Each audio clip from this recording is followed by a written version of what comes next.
Hello, friends. Welcome to the YouTube channel of Life and More. Today we have with us Professor Anisur Rahman, a distinguished literary critic, translator, and bilingual poet in English and Urdu. A former professor of English at New Delhi's Jamia Millia Islamia University, he has worked extensively in the areas of English and Indian literary translations, especially Urdu. Right? He has recently come out with his new book, The Essential Ghalib, which is simply a treat for the fans of Ghalib. I literally enjoyed it. And Thank the you. book has 200 Urdu couplets by the celebrated poet.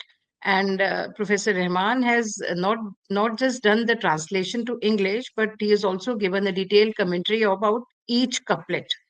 That's Yes. quite a laborious work, voluminous work, and he's also given multiple interpretations of a particular couplet. So, welcome, Professor Rahman. Thank you. Thank you. Yeah, it's a pleasure to have you here with us today. My pleasure too. Thank you very much. Mm, Yeah, you're welcome. So I'll begin with the very first question, which you often must be getting. Mhm. Why did you pick up Ghalib? Why Ghalib? This is a very important question people have been putting to me.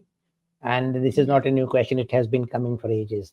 Ghalib has Mm, been such a popular poet in all ages. And one has mm, heard about Ghalib since childhood in the family, my father Yeah. talking about Ghalib, and in the school and the college everywhere. So, Ghalib, that way is a very important mark as far as the history of Urdu poetry, especially the ghazal tradition that we have. So that way, he's a very remarkable kind of a poet. mm, For two reasons, essentially, that he is the person who really polished the language that we have in hand today. And it comes to him from the past, say, the major poets in the past who evolved this language, which was known as Rikhta, and it started with Amir Khusro in the 16th century and comes to Deccan and to Wali. Before that, Huli Qutub Shah and then to Wali, and there is a long tradition. It comes in the hands of Mir Taqi Mir, the most important of all the poets that we often talk about. Mir deserves much more Yeah. than he has been really acknowledged for. So Ghalib looks Mhm. back, and finally, when we come to Ghalib in the 19th century, you see that he is the person who has really polished this language, and the kind of worldview that he presents is so remarkable. You can see the contemporary history, you can see human destiny, you can see how really this phenomenon works, the earth and the sky. He talks of almost everything. So the philosophical discourse that is so very important in Ghalib, that makes you go to him, and also the kind of language that he comes up with. And I often say that he's the most urbane of the Urdu poets you come across. Urbanity of Mhm. language, urbanity of thought, the philosophical discourse that comes before us. And he's a very keen witness to the history of his times. He has seen the decline and fall of the Mughal Empire, but not only the Mughal Empire, but if you look at the whole range of the way he looks at history and how it tries to metamorphose it, symbolize it, and find an essential, say, how you belong to that particular period. If you look at his poetry, you really go with him and you move forward. So Ghalib that way makes a very Mhm. important mark, and that is how most of us who have been. Ghalib has been translated many times in different languages, especially English. Many people have worked on that. But Ghalib has Mhm. always remained an unfinished project for everyone. It is an unfinished project with me as well, even though I have done this book. But I think there is so much to do with Ghalib. That's how I would like to Yeah. respond to what you have asked to me. So, of all the, he's written more than 1700 couplets, Mm. and Uh, you picked up 200 of those. yeah, How did you pick and choose? Ghalib, yeah, that's very important. Yeah, Ghalib has one Urdu Diwan to his credit. And in the Diwan, what Mhm. happens in the Diwan, that with every alphabet you finish that particular line starting from Alif. If you say A to Z, Alif to A. Okay. So he has one complete Diwan to his credit. It carries 235 ghazals. And in Mhm. each there are about 7, 8, or 10 couplets, sometimes 5 or 6 even. So starting from 5 to 10 or so. So there was a tall order, and I had to pick things from that divan, and I had to Mhm. to make a choice. And finally, I selected 200 couplets. I thought in 200 I will be able to present Ghalib substantially well to my readers. I was looking at a book. My whole idea was to create or to create a kind of a condition whereby a reader, when he opens the book, gets all the shades of Ghalib, as far as the stylistic concerns are there, as far as the thematic concerns are there, and how he looks at the entire universe, and how he looks at his own condition, and how he tries to find meaning in history and time and beyond. So I was trying to look at Ghalib in a larger perspective, and was trying to create a book in which any reader could go and find out something that he really was looking for. So there is something that any reader would like to enjoy, but there is something much more than that. There is something here in this. There are several couplets here in this book, which are couplets of great philosophical discourses. So you have a book here which you hold in your hand, and you find things of great variety that Ghalib comes up with. So you find that great variety, and that was my intention, to bring Ghalib to the common reader, to the specialist reader as well. So any common reader would find lots of couplets here, lots of shares here that he would like to enjoy. And others who are specialist readers also, who are research students and who have worked on Ghalib as particularly reading. So they also will be in a position to find their material in this book.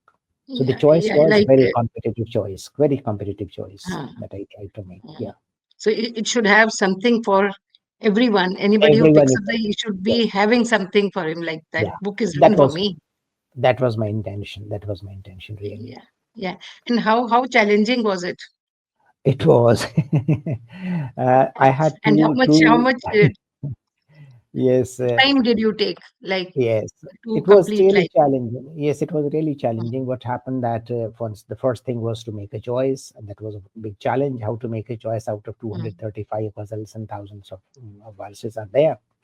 So, as I told you about how I made that choice, a competitive choice. mm, Then came the question of translating. Now, there are two ways of mm, doing it. I have been a student of literature, taught translation theory, and translation studies has been my area of study. So, I knew about that. And my hands and my fingers were on Ghalib's verses to try to negotiate between two languages, how from Urdu he can come to English, and how it sounds, say, authentic in the English mm, language. So people generally have done a translation which is literal. Now, I personally, when I translate a poem or any kind of a ghazal or a poetry couplet, as you say generally, which is not the right word, couplet is different from a sher or a doha. mhm, So what I was trying to do, that I was trying to imitate the rhythm of that language or that verse that was there. Uh, mhm, in English literary studies or translation studies, many people do believe that a translation must read like a translation. It should appear like a translation, sound like a translation. Fine, mhm, perfectly all right. But also at the same time, I thought that if you are translating Urdu poetry, especially ghazal tradition, you must imitate that sound also. And that was my personal take. So I've been translating Urdu poetry for a fairly long time. This is my fourth book of translation. The first appeared Far and Those, and okay. there you have the Nazm. And then I came to other Mhm, books which HarperCollins did for me before the Ghalib. Two other books have come, and there is one whole book on the mm, translation of the ghazals, which mm, starts from Uli Qutub Shah of 16th century to now. So catching the mhm, rhythm, the voice, the music, the musicality. So for that, what did I mm, did? My intention was to hold to the on to meaning as well as to the sound. Therefore, I counted my syllables and tried to listen to the syllables, to the word, the sound that the syllables had. And that was a tall order, of course. Many revisions, and of course I broke the lines into four, not in two, because sometimes it became very difficult to contain in two lines mm, contain all everything that he was saying. So that was one mechanism that I tried to develop, counting the syllable, looking at the rhythm, and how all the words put together created a kind of an effect, mm, auditory impact. The second question that you okay. put about the critical reception about my commentaries, Mhm, Ghalib comes, or any poet comes to you, you have many meanings, many layers of meaning whenever you read y- a literary y- text. So this happened with me also when I was looking at Ghalib, that so many layers of meaning were opening to me. So I thought, and so far I think I not at all claim, but I would say that there has been so much of work already done in the Urdu language, especially as far as the critical reception is concerned. But when I mhm, was trying to develop this book, the idea of this book, and entered writing into this book, I thought that let me think of all the possible interpretation within quotes, or finding the meaning. So, how many okay. meanings are there that you can possibly look at, and finally, how you can move forward to develop a commentary? So, the whole scheme of the book, you have the book in your hand, you can see that on the one page, you have the verse. Mhm. in Yeah. Devanagari and in Persian script, that is Urdu, and then English, and then finally the translation and the words of the Yeah. difficult words, the meaning. When you go to the next page, so you have on the two pages are there and they face each other. So when you are on the Facing second each page, other. you have, yeah, facing each other, and when you are on the second page, you have three paragraphs there. So it is like a building block, Mhm. as I often say. And the first, Mhm. there is a Mhm. general meaning. In the second, there is a very, say, meaning in all its possible shades. And finally, I have Mhm. written about the Mhm. stylistics. So then you get the entire idea of how the poem is translated, the verse is translated, and how the whole meaning that Mhm. this verse carries comes forward to you. That was my plan. That Mhm. is how I tried to Mhm. So develop how this book. much time did you take to complete the book? Ghalib, I have been translating for a long time now, but finally I thought that let me Mm. put it together in a book form. So I Acha. had done Okay, many this of the was done verses, over yeah, a period of over a time. very long period. But at the end, Okay. when I was all these verses came together, then when I was trying to put Mm. into a book, it took about a year and a Mm. half, all all Okay. all months and all days taken together, no other Mm. work in between. So Acha. since I have been doing it for a long time now, but finally I thought that Mm. when I was trying to develop a book out of all that I had done in the Mhm. past, so when I put together complete, say, a year and a half in putting them together, editing them, reading them again and again, and finally, this is how you have the book in your hand today. Mm.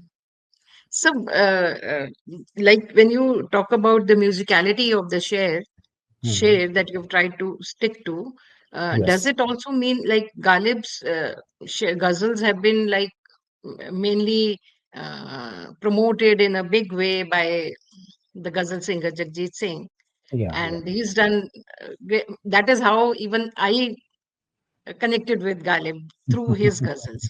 Yes. Yes. Many people do So, that. do you? Yeah. So, Yes. do you mean that suppose he or another singer, another ghazal singer sings the English version, Mhm. can it be sung in the same with the same music? It all depends on the singer, how he tries to Mm, modulate it and how he tries to find with the accompaniment of the musical instruments that they had. The way I have translated, this is a very interesting idea that you have put forward to me. And I think one can probably think about this in this manner as well. That the verses that I have tried to develop in translation, and there is a mm, rhythmical order there. Look at the mm, volume of the words, the density of the word. mm, I've been very keen about all that, the line length. mm. And so if a singer tries to sing it, it will be quite possible for him to take that as a material for his Similar song. tunes. But if you Mm, are translating it in a literal manner, which many people have done, I am not very sure mm, that it can be put to music. But the way I have done it, yeah. probably it can be put to music because there is a rhyme there also, and there is a line length Mm, there also. And when a singer sings, he has all mm, these things in his mind, and he puts them to the musical yeah. instrument that he has in his hand. So I think it's Yeah. eminently possible. Tankaji, thank you very much for raising this idea and giving me this idea. Probably someone may pick it up and put it to his Yeah. bring it to the musical instrument Yeah. that he has in his It'll go to family. the English audiences also. There are people who are trying to sing Indian material, Indian songs of the ancient times and the medieval times, and there are people Mhm, who have started working in the West and they are bringing it in a big way and they are mm, doing it. mm. So, another thing I was like, in any literary work, whether it Mhm, is a prose or a poetry, mhm, like you said, there are many hidden meanings which a reader gets. Sometimes, when you read a particular book, you will get some meaning, but if you pick it up again, you will get some other meaning. mhm, So, in and Ghalib, as you said, it has his shares has multiple meanings. mhm. So, do you think that you have been able to catch all of those, or there is still you feel there is still left to each, Yeah, still something um, left which you yeah, could yeah. have? No one can say that this is something that has done finally and there is nothing no going beyond that. That cannot be said ever. Mm, Because look mm, at any author, take an English author, Shakespeare, for example. mm, Ever since he wrote 16th century onwards, from the Elizabethan periods onwards, there are so many and so many. There are libraries full of Shakespeare, works on mm, Shakespeare. Similarly, there are libraries full on Ghalib, books on mm, Ghalib, and there are several interpretations. So there is no end to interpretations or to critical readings or the variety that has. Every age actually brings its own interpretation to a particular poet that you mm, read, you lay hands upon, because the way you look at life and times and language and techniques and the literary paraphernalia that goes with it, So the mm, meaning is a very something which cannot be determined for sure and for certain. There is no particular mm, meaning that a text has for all times to come. There are certain essential mm, meaning patterns, of course, but the mm. response to a text keeps on changing from age to age. But not only that, it also changes from Mm. reader to reader. It also changes Yeah, from reader to reader. reader to So reader. it might have some meaning, a particular meaning in the case of one reader, but it will change in another age for another reader. So a text develops on you, Mm, and it takes time to mm, develop, find its own moorings, and find its own roots. mm, So the number of readers and the number of responses will always vary. And you cannot say, mm, for example, maybe there is someone who comes later and who looks at my book and sees that this meaning has been left out, and that is another possible. Very well. In fact, mm. if I look at my own book sometime later, I might find that this is how it could have been developed, and this meaning has not Yeah, been put there into, and that can be developed. So it's a true. very unending process. It's a very unending Mm, process. Interpretations or readings are never final. They can never be final mm, because with mm. every age, interestingly, it also the response also differs from person to person, not only person to but the age in which he is. It might Yeah. mean something to a person, an adolescent or a young reader, Mm, might mean mm. something else to a middle-aged man, to an old man. This is a very strange way of putting it, but then this is true because Yeah. any writer, he opens up to you in different ages in different ways. So same Mm, person reading a particular text might bring several layers of meaning depending on how he matures in life himself mm, mm, towards mm. language, experience, execution, and all. So this is a very interesting area, and good that you Yeah, raised yeah, this point. yeah, The reader response is yeah, very important that way. yeah. Actually, I feel it's like a person's own soul growth, no, which grasps the meaning of a particular Exactly. word.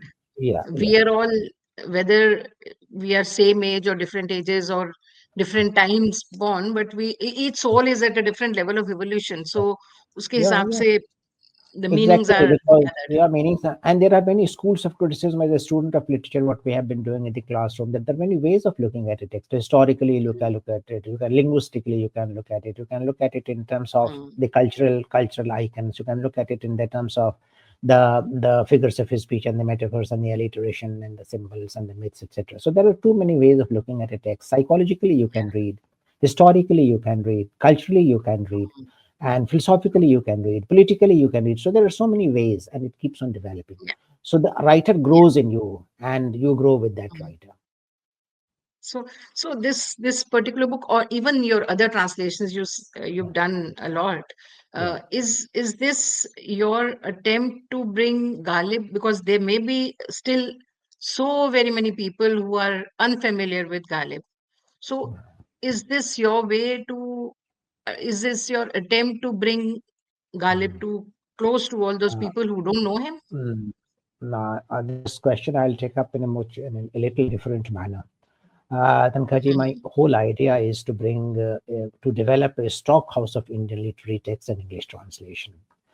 mm, While I was a professor of English, I taught all my life, 36 years and plus, teaching all the time British, American, post-colonial literatures of various locations. But much later in my career, I realized that I have been mm, not been able to realize my dreams properly. And mm, as a student of Indian literature, I thought that there is so much that we can read parallelly. For example, when I was teaching a metaphysical poet of the early 17th century called John Donne, Ghalib comes to me mm. immediately because the kind of wit Okay. that John Donne has, the metaphor that he has, and the conceit that Mm, John Donne has, exactly the same kind of material you have in Ghalib. So I went to both the poets and thought that let us study them together. So over a period of time, I thought that probably we can reteach literatures comparatively. So what is happening now? You are not reading one particular literature. Actually, we are mm, reading, we are studying literatures at the same time. So when I read an English text, many echoes of my own literary traditions of India come to me and stand before me. And therefore, I look back and forth and enrich myself. And this is what I brought to my students. So much later in my career, I thought that teaching pure English literature was a very limiting kind of an experience. And I have spoken about it at many other places and written as well. So when I came to Indian literature, my idea was to develop a complete good stock materials, a kind of resource. Therefore, The book that I did with HarperCollins, the first one that is 4 years ago, that was a collection of the select ghazals from the 16th century to now. Second mm, work was that was known as Hazaro Khwahishein, See the Wonderful World of Urdu Ghazals. What was the mm, idea? The idea was that let me bring to the English reader this variety as well. And you would be very mm, interested to know, and it is a very interesting matter for everyone whosoever comes to it and knows is really enamored by this. And the Ghalib centenary year, that is his death centenary, 1869, he passed away. 1969, all over the world, there was so much of celebration about Ghalib. And but Ghalib was not known in the West at all. So people started thinking and writing about Ghalib. And at that point of time, he became a little more talked about poet. So okay. lots of translations started. And American poets, very interestingly, American poets started reading Ghalib and then translating Ghalib. Of course, it's a different matter how they did.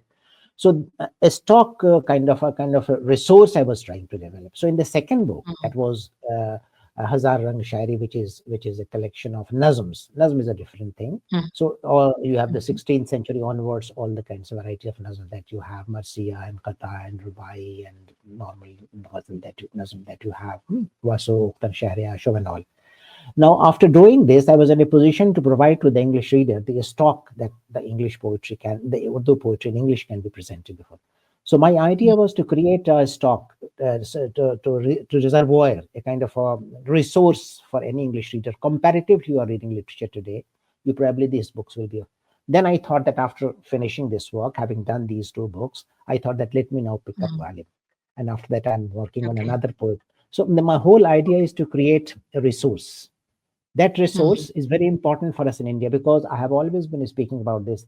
India is the only place in the entire universe, wherever you go in the whole world, you will see we are a multilingual country, we are a multilingual mm, cultural country, and the literatures that we have produced, this is the place where comparative literature can grow the best.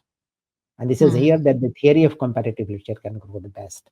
And this is here that we can read literature together and develop a mm, larger view of what literature we mean by what we mean by experience, what we mean by word, how we render it, how we read them together, and how the whole world is created. So that is how I was trying to look at it. It was not just a kind of random picking up on Ghalib, but it was some with some design mhm, to mm, create and to develop a background, a resource material, mm, a reservoir, you can say, for any mm. reader to draw upon.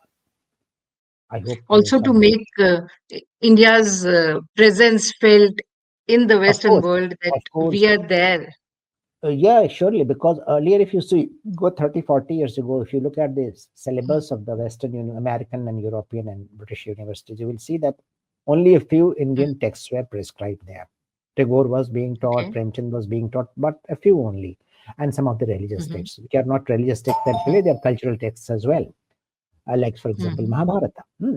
So what mhm, happened that during the past 20 years, and especially it's growing up day in and day out, you have okay. now lots of Indian authors being taught in the Western universities, even those who are writing today. So the world has expanded, Oh, and it is because of this kind of that's work that is amazing. coming up now. So you are reading it very comparatively, and you are trying to find your place, and we have already found our place. Mm, So that's something mm, which is very say essential for us to take note of, and try mhm. and develop that kind of material that we have in hand and would like to look and develop it further in future times. Yeah, yeah, Yes, you are right. yeah. So, how did you approach see the culture at that particular time? Those times when Ghalib wrote these verses were different than Mm, today's time.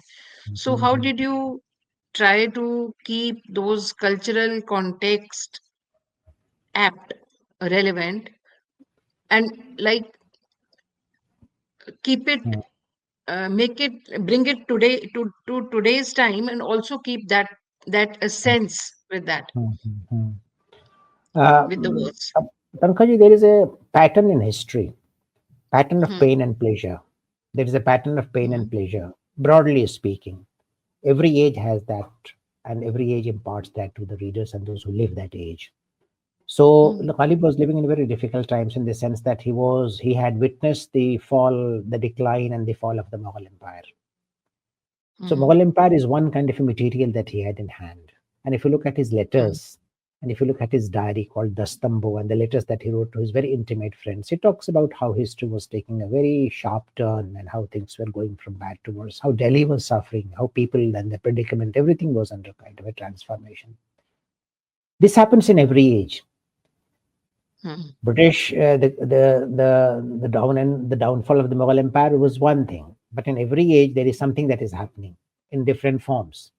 So Ghalib was responding to that. In our times also, for example, World War First, World War Second, and globally things are happening. So everywhere, writers of every age, of every language, you will find that they respond to their times. We in our times, in 20th century, for example, 1947 is a very important landmark for us. And similarly, if you could look at our own history, you will find that there are important landmarks. And those landmarks are in the forms of historical events or the milestones. But from them, the writers draw lots. But there is an essential pattern, what you call a human predicament. ये जो इंसान की भविष्य और उसका जो उसका past है, जो अतीत है, जो आज का समय है, जो कल आने वाला है. So all taken together, a writer develops a larger view, a larger perspective of existence, so to say. So the existential angst, as it is said. So every age responds to those kinds of, say, repercussions that are there, the ups and downs of history, and the cultural overtones are, of course, there. Then you have a language. In that language, you express yourself. Then you try and test your own talent, how far you have been able to absorb the currents and the cross currents of the time and table. Now, out of all these, in every age, there are dozens and dozens and dozens of writers writing, but some of them make find a place for themselves in the historical context. So Ghalib is one of those persons, because at that point, Momin was another very important poet.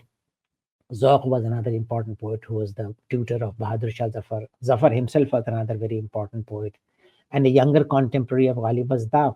So all these persons were trying to look at their times in one particular manner, but all of them had certain similarities also. So there is a commonality also. But everyone has a way of looking at the experience that one is trying to negotiate with and trying to grapple it and trying to find a language to. So this happens every time. This happens in all historical periods. And the responses of the writers, the way you treat your language, the way you look at your metaphors, you look at. So how do you work? You have an image in hand, you develop into a simile, then you develop into a metaphor. So depending on what is your imaginative faculty and how strong you are imaginatively, so your metaphor becomes strong. Your symbols are then turned into metaphors, are turned into symbols. But ultimately, you create a myth of the times that you have been a part of. So that is a very interesting process to watch. As a student of literature and those who study literature as a subject, they know this is how it works. And that is how it has also shown me the path to look at my authors, the authors that I have liked and with whom I would like to develop my friendship and shake hands with them and move with them in my own life. So that is a very interesting process of growing. You grow with those authors and you find your own echoes and you listen to them. That is how you interchange and exchange with these authors and find them. So, Ghalib, what I have read of him or heard of him is mostly he's written a lot on love and longing. How do you explain? Like it's a recurring theme in his ghazals. Love So, is a recurrent material in Urdu poetry, and not only in Urdu poetry, Urdu ghazal especially, if I to be more precise. And if you look at the whole history of ghazal, which starts in the 6th century from Arabia, and from there it goes to, if you look at the major points where it traveled, from there it comes to Persian, from Persian it comes to India, right? Ghazal comes that way. But it has spread all over. It has gone all over the globe. There are only 2 lines. They're very musical lines. And the beginning of the ghazal is that people used to go out for long years, and then there was a celebration, the communal life, and poetry was written. It was sung to the people, to the public, and some music was there. So ghazal has its root in music. Ghazal has its root in separation, themes of separation, because people used to go out and come back after their merchandise was over, and they came back. Wars were there. So lots of the entire life was so rich at that point of time in Arabia. And then it started, comes to Persia. And then from there it comes to India. For example, it comes to the most important of our poets, that is Amir Khusro. And from 13th century, you move on to Quli Qutub Shah and then move on. So what happens that love is the essential theme, but not romantic love only. There are Hmm. two kinds of love you have. One is called ishq majazi, Hmm. man-woman relationship. Ishq haqiqi, Okay. the divine. So you will find that there is a very fine distinction. You might think that this is a very romantic ghazal or a romantic couplet. It may not be so. Okay. It may be a very divine kind of a love that the poet is talking about. So love is a very rich experience in Urdu ghazal, and all the poets. And look at something which is endlessly being exploited. I would say everyone writes about love and love poetry, but you see how many shades of meaning have been added to love since those times of Amir Khusro. पियाबाज Yeah. प्याला पिया जाए ना अगर कुली कुतुब शाज पियाबाज शक्तिल जिया जाए ना कही थे पिया बिन सबूरी करूं कहिया जाए अम्मा किया जाए ना. So he says like that. It starts from, and you go back to 13th century Amir Khusro, na kahe lehu lagaye chatiyan. He says there, and the kind of language that look at them. So this is a very recurrent theme. But every time you are with a poet who looks at this experience of love or the idea of love, how the idea of love changes into an experience of love, it's a very romantic, very interesting process to watch that. So this is something which has been there since the very first day, and it is inexhaustible. With Love is with something which with is inexhaustible, and it has gone on with from all point to point. the writers. Right, with all right. So you will find love is a very essential. But in this love, you also have this contemporary history. You have the cultural variations. Hmm. And Hmm. you have the Hmm. transformation that every time has been, say, passing Hmm. through the ups and downs, the Hmm. ripples.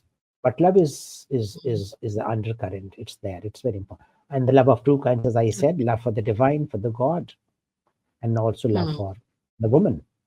The woman, man-woman relationship, man-man relationship, man-God relationship, and that is how it develops. And Hmm. there are so many shades of meaning. Look at this very simply. Look at this. In every age, all of us love. We know we Hmm. love our parents. There are so many kinds of love: sisters, brothers, Hmm. family, mother, and beloved. And before that, and after that, how loves through love we really find the meaning of our own lives. So a simple person can a person whom you would never imagine would also be a lover comes out as a lover when he is constructed in Hmm. a certain manner in a literary text. Hmm. It's a very, Hmm. very Hmm. powerful experience that one always has and to engage with and Hmm. to negotiate with. Yeah. So now, do you like Ghalib, as you said, as we all know, has Yes. many more ghazals and shares to him. So Hmm. you've done 200. Do you plan to do pick up more and bring another volume of this? Not Ghalib. I'm working on another. I have another project on hand now. I'm working on Mir now. Okay. Mir is a predecessor of Ghalib. He wrote in the 18th Uh, century, and 18th century, uh, is the golden period of Urdu poetry. okay. So that is how the language is evolving at that point of time. It was only towards the end of the 18th century that this language came to be known as Urdu. So before that, right, starting from Amir Khusro 13th century onwards, it has had several names: Rekhta, Dakkani, Gujri, Hindi, Hindavi, Rekhta, and finally Urdu. So towards the end of the 18th century, this language came to be known as Urdu. So there is a very interesting line of development history. So I thought that when I looked at Ghalib, I found there must be someone behind Ghalib who gave him this language. And I gave this Okay. answer to myself. The answer was that he, of course, drew upon Mir, drew upon his predecessors, and then refined Hmm. this language. And that is what I said a while ago. Urbanity of language is something very, very interesting in the reading of Ghalib. Hmm. So I reached via Ghalib. It's very strange to say that I reached to such a great poet via Ghalib. Yes, through Ghalib I went to Mir, and then I found Mir was an ocean. Mir was an Hmm. ocean, So that means and Basically, Ghalib reaped the he fruits learns of a what lot. Mir and his Yes, predecessors did. yes, I and didn't know Ghalib that. acknowledges that also. Hmm. He acknowledges that. Okay. He says, "Rekhta के तुम ही उस्ताद नहीं हो गालिब." कहते हैं अगले जमाने Hmm. में कोई मीर भी था. So there was such an, but Ghalib was a smart person. He says, कहते हैं तुम ही उस्ताद नहीं हो, मतलब तुम तो हो ही उस्ताद, कोई और भी था. But he acknowledges him. True. He acknowledges him. He says that yes, he was a great master. He acknowledges him for the kind of the Hmm. ocean of experience that he. Mir is such a wonderful Hmm. person, such a great. Mir has not been. Let me tell you, he has not been duly acknowledged. And Mir Uh-huh. has to be read and reread and reread because Mir is an ocean. Hmm. And So why do you think? Why do you think of all the Urdu poets, Mhm. Ghalib is one which is most well known. Like you Because said, there were many. Mir was perhaps because much he's a very more evolved yeah, or did more he was work very than him. rooted. He was very rooted. Mir was very rooted. He has Mm, 6 divans to his credit. Mir was very rooted. He was a poet of the earth. वो mm, साधु संत वो फकीर था. मीर फकीर था बिल्कुल. mm. Mir फकीर हुए तो तो बाकी एक दिन लोगों के क्या बारे में कहते क्यों हैं. नहीं इतना वो है? Why हाँ, only Ghalib got the prominence, हाँ, so gets the that's what I'm saying. prominence? Yeah. Mir is a different kind of a poet. He's a Mm, Sufi. He's a fakir. mm, Hmm. And I met Mir as if he was, as you meet a fakir on the road, and then that fakir you carry with yourself, the image, that lure that he has, you always carry with him. So that is how. But coming to Ghalib, Ghalib was trying to look at life in a way probably we look at life today. That is, he's okay. very contemporary poet. He's a very contemporary poet. The line kind of language he uses is the language that we are using 100 years later. The kind of way he has developed to look at the world is probably the way we are looking at the life today. So he had the historical ripples. He had the fall of Mughal Empire. He had the coming of the British. He had a very dichotomous relationship with the British, with the power, with the center. Those are the things which are being repeated. And you have a different way, different names, different definitions of understand your time. So Ghalib comes to you as if he is one of us. He's So one that means person with whom you relate. That means Ghalib was ahead of his times and He Mir was was into his times. Mir was also very much ahead of his times. Actually, a poet foresees. He lives the Mm, future with him as he exists in the present. He also lives the future. Every poet that way is a visionary. I would not like to compare Ghalib and Mir together because these are two very different kinds of poets, and both of them are very, very important poets. In fact, if you have mm, two names to project and say what is there in Urdu poetry, you will say Ghalib and Mir, or Mir and Ghalib. If you look mm, chronologically, Mir first and Ghalib later in the 19th century. But these are the poets with whom you connect. You connect with Mir also in the same manner. mm, Oh, he speaks in your language. I was just relate say trying to remember and just quoted one line. Look, see mm. how Mir looks at whole life. Mir फकीर हुए तो एक दिन क्या कहते हैं बेटे से. Look at this line. Mir फकीर हुए तो एक दिन क्या कहते हैं बेटे से. उम्र रही है थोड़ी इसको क्यों कर काटे बाबा हम. The past Mm, is looking back. The present is looking back to the past is looking forward to the future. So the father is mm. asking the son, my son, how to live this life. He's not saying kyun kar doesn't mean kyun kante. He has how to live this. I'm 80 How? years old. I'm 70 years old. My son, tell me, how did you live your life? How are you living your life? How do I live my life at Mm, this day? So many stages of life in 2 lines he has been able to put forward. Hmm? mm, mm, इश्क आशिक है इश्क है माशूक यानी अपना ही मुब्तला है इश्क. Philosophy of love. This is Mir. So Mir mm, also speaks in the common language in this. mm, So, but every poet has his own way. Look at Momin, look at mm, Ghalib, look at Zauq, look at Bahadur Shah Zafar, look at Dagh. All these are different, mm, very, very important. Say, these are the classics, the important class, the mm, voices that you come across mm.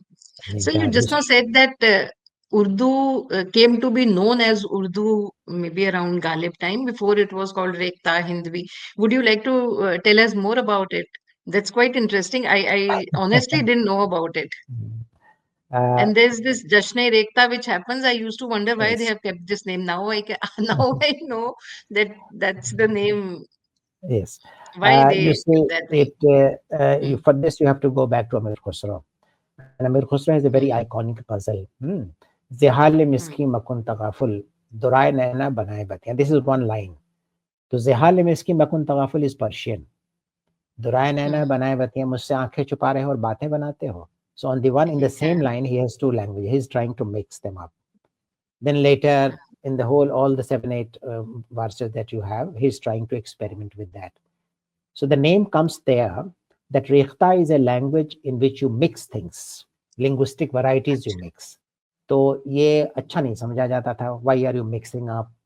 So this was supposed to be a language which was गिरी पड़ी हुई जबान. means something which is not very authentic, which is not very respectable. But it somehow started catching up the imagination of the people. So there is a poet called Wali Dakani. Mhm. He comes to Mhm. Delhi, comes from south to Mhm. Delhi, and he had started writing in this language. And there was the emperor, the fifth emperor of the Qutub Shahi dynasty called Kuli Qutub Shah, who Mhm. established the city of Hyderabad. And he was writing in his whose words I have just recited to you, Piya Baj Payala Piya Jaina. He had refined by the time coming from Khuzra. So Wali started writing this language, this ghazal, and in this language, which was very, very simple and could be easily understood. And then he Mhm. comes to Delhi and he shows his work to people because Persian was the language, the authentic language. So he showed this language, this verse, which he had written in Rekhta. By that time, it was known as Rekhta. And a scholar Mhm. of that time called Sadullah Gulshani, he goes to Wali, goes to him and shows this is how what I have written. And he says, wonderful, this is a wonderful language. You cannot say that poetry cannot be written. This can be written and very much eminently possible to write. It starts from there. So several names are there. And not only that, poets were writing. Religious Mhm. discourses are available in Rekhta. Entire Okay. 15th and 16th century is full of religious discourses, which is in the language called Rekhta. So from the Mhm. 16th century, you come to the 17th. Siraj, for example, is a very important mark there. Siraj Aurangabadi. Then you come to Mir in the 18th century. Then you come to Ghalib in the. So the language keeps on developing like this, like in the Mhm. ripples in the water.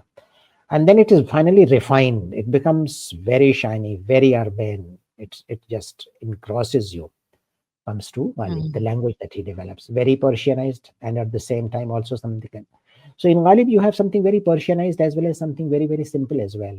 Dil nada tujhe hua Mhm. kya hai, aakhir is dard ki dawa kya hai. Mhm. This is also Ghalib. But at the same time, he has Mhm. naqsh faryadi hai kiski shukri hai tahrir ka. Very complex. Mhm. So this is a very Mhm. interesting development of language. So Hindi, Hindavi, there was no difference between Hindi and Urdu. Hindi, Hindavi, Rekhta, Dakkani, Gujri. It was also known as Gujri, and the religious discourses were being written and spoken about. So the very interesting development that you have of this language through Mhm. 600 years, starting Yeah. especially from if you go to Amir Khusro and come to this time, long Mhm. historical span you have. And that is a very Mhm. interesting area to study linguistically. Linguists have worked in this area, literary critics have Mhm. worked in this area, and they have come up with how language develops. So studying Urdu literature, Urdu poetry especially, is also studying the development of a language, how a language Yeah. comes into being. And it is not only looking at the literary text or poetry or ghazal or nazm, Mhm. it is also looking at how a language develops in order to be able to Yeah. negotiate with an experience. So this is a very powerful and very Mm. interesting thesis Yeah. to talk about and to Yeah. think of. Yeah. So maybe tomorrow, like today, we people write English, like mix of Hindi and English. Maybe tomorrow we have a new language which is Quite possible, some eminently hundred years, possible. है ना? Even in English, you see there is so much of variety. Hmm. Say, Rushdie says at one point of Biryanization of English. You have put biryani into the Western dishes. So chutneyfication of English. Hmm. So if you Hmm. Rushdie, when Rushdie comes on the scene in towards the end of the 1979, 78, 80, etc., starting with Hmm. Grimus and then the big novel that he wrote, Midnight Children. So he treats Hmm. language in a very different manner. If you look at the English literary Hmm. tradition, Arkenarayan is Hmm. very important example, the way he was trying to develop Hmm. a language. Then J.V. Desani is very interesting in example of how he was trying Hmm. to treat language and give the local color and the flavor to that language. And after that, Rushdie. Hmm. These are the three marks I often speak to this in the class, that Rushdie, and before Rushdie, you have Arkenarayan, and then you have G.V. Desani. These are three important. So language is in the constant process of transformation. It is in the transfer That's stage of very transformation. interesting. Very, very interesting literary texts are Yeah. coming up where linguistic experiments are being made in a very, very big way. Hmm. Hmm. It's very interesting. Very interesting, yes. So, sir, yeah. Sir, as we come towards the end of this conversation, I want to Yes. know a little more about you. Like, like you are Mm, like these days busy with the writing work and all. Tell me a day yes. in your life. You see, Tankaji, am a student of literature basically, and Mm, my father wanted me to be in the civil services. So, respecting okay. him and his wishes, I wrote that. I Mm, got through, but finally, The interviewers thought I was not the right kind of material for the administration. Therefore, I came into academics, which was my area. And my mentors, my teachers who taught me, they also thought that probably I will be in a position to do it better. So I came to Delhi, and here I started working in Jamia, and I got my wonderful years there as a teacher, mm, and did, I would say, reasonably well. Got good fellowships in US and UK and Canada, and therefore finally I was in a position to develop my own area of studies. I started with American literature. Everyone did at that point of time, British American. Then I came to post-colonial writing, especially Indian writing and English, and that was my area. Then later I came to comparative studies and translation, which we are talking about. So that is the kind of a development. I retired in 2015, completed 9 years of mm, retirement. I have been much more productive in these 9 years, mm, because earlier I had my classes and I had my research, and there I did produce books, mm, a dozen or so. But in the past, say, 9 years, I have produced 6 books. And mm, the seventh is in the offing. Mir is almost complete. I'm in the process of revising. mm, Revision never stops, you keep on revising. So mm, that is how it is. God has given mm. me good enough time, good life, and that is how I'm going What- forward. Not yet tired.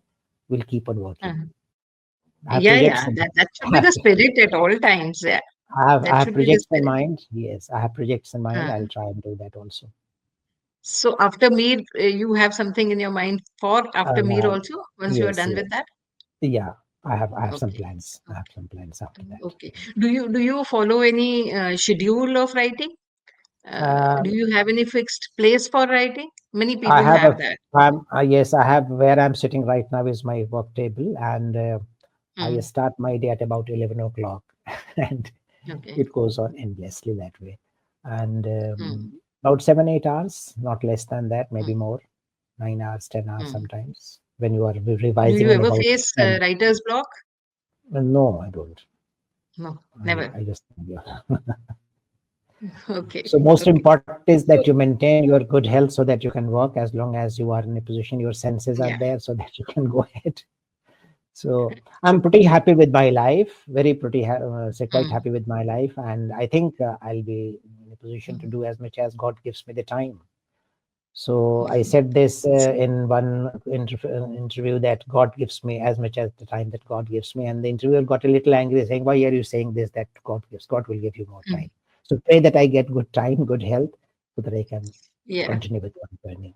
Continue with my Mm. journey. So I want to get. what do you do apart from writing? What are your other Uh, interest areas? How do you mm, entertain mm, yourself this is apart essentially from what I writing? do.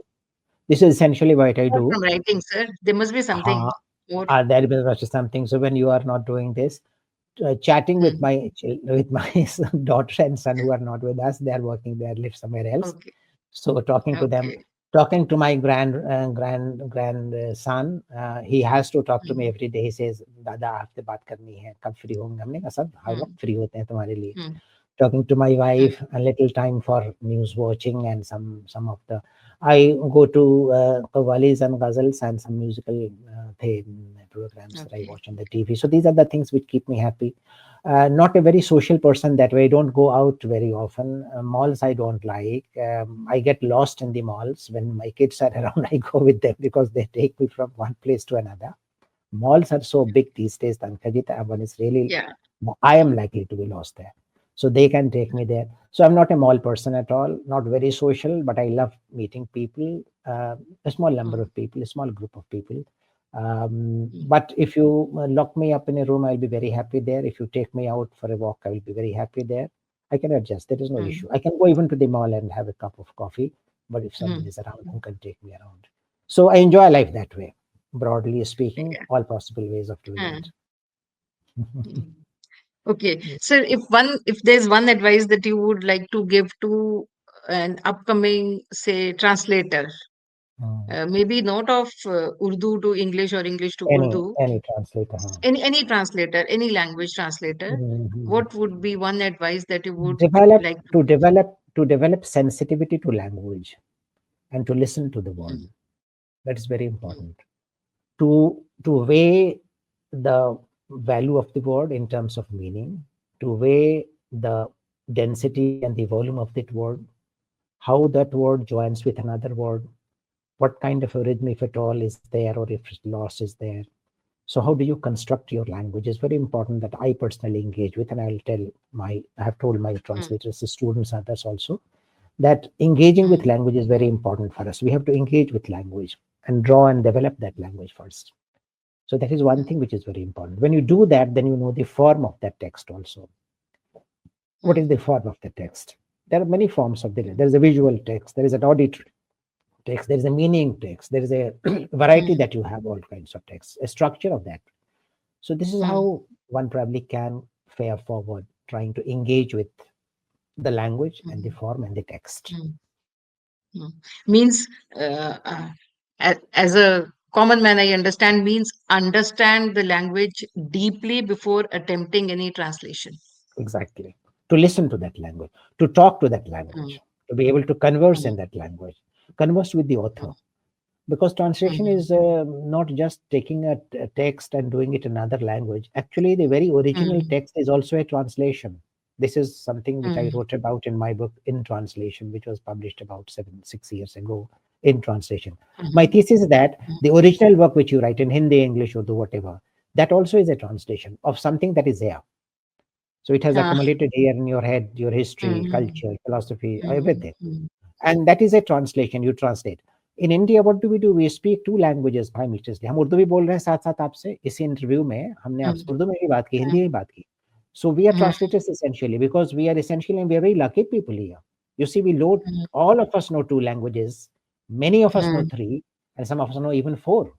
So my advantage mm, has been that I know Urdu, I know Hindi, I know mm, English pretty well. mm, I would say I don't know well, but mm, I I say mm. there's no end to it. Pretty But then well.